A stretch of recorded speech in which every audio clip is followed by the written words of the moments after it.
哈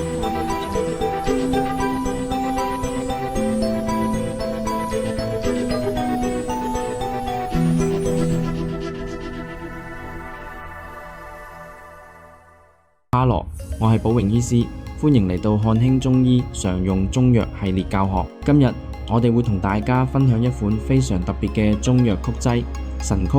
呢個名字聽落好似有啲神秘，但其實佢喺我哋日常中醫應用中扮演住一個非常重要嘅角色。我知好多朋友可能未必聽過神曲呢個名字，但係其實呢個草藥製成品喺中醫藥歷史上由來已久，係由辣欖、青蒿、杏仁等藥加入麵粉或者麩皮混合，經過發酵而成。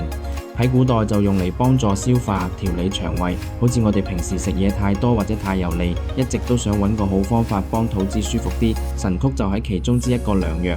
其實我一開頭都想同大家講，香港呢個地方生活繁忙，飲食習慣都幾多挑戰，夜晚食太油或辣嘢，第二日就可能覺得脹滿唔舒服，咁點算好呢？呢個時候，傳統中醫好多時都會推介神曲嚟幫助我哋調整下個人嘅消化系統。今日就讓我哋由佢嘅歷史、製作、功效到應用，全面了解呢個奇妙嘅中藥曲劑。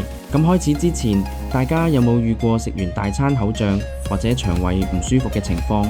又或者好耐冇注意飲食，肚子經常脹滿，覺得好唔舒服？如果答案係有嘅話，都建議你聽完今次嘅內容，或許可以幫到你。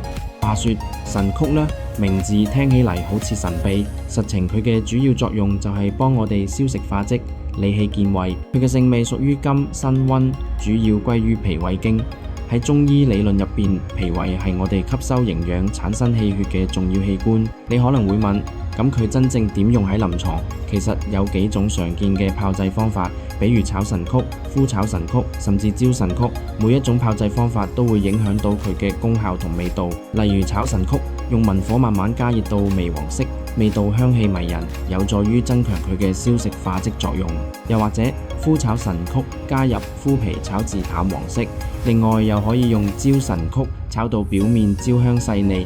呢啲唔同炮製都係為咗提升佢嘅效果。喺實際應用中，神曲常見配伍都幾巧妙，例如加陳皮、蒼杞，佢哋喺配合使用時，可以幫我哋更好咁消食、化濕，甚至解表散寒。舉例啦，神曲配陳皮，一個調和胃氣、行散氣滯，一個可以幫助除去食積，兩個一齊用，大大提升消食效果。又或者用佢配蒼朮，就可以燥濕，改善濕咗脾胃導致嘅脹滿不適。咁大家可能會好奇用量係幾多？其實內服通常6至15克，煎服最為常見。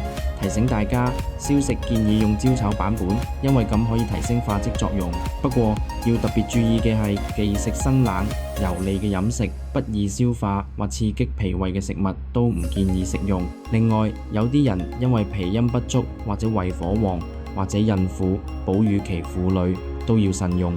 當然啦，我哋喺日常生活中處理腸胃不適，神曲只係一個幫手，保持良好飲食習慣、適量運動同埋情緒愉快，先係最根本嘅。最後想同大家分享一個現今嘅中醫狀況。